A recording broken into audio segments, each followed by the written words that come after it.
the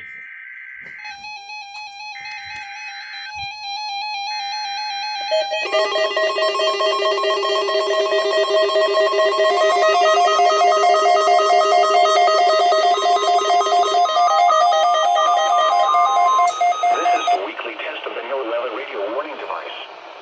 During potentially dangerous weather situations, specially built receivers will automatically activate to warn of impending weather hazards.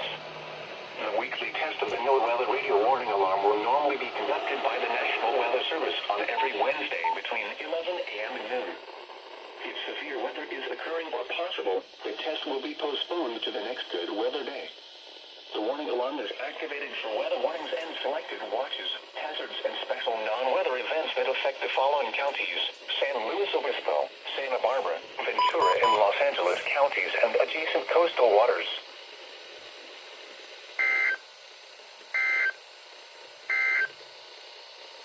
11 a.m. Pacific Daylight Time. EAS number 50, yeah.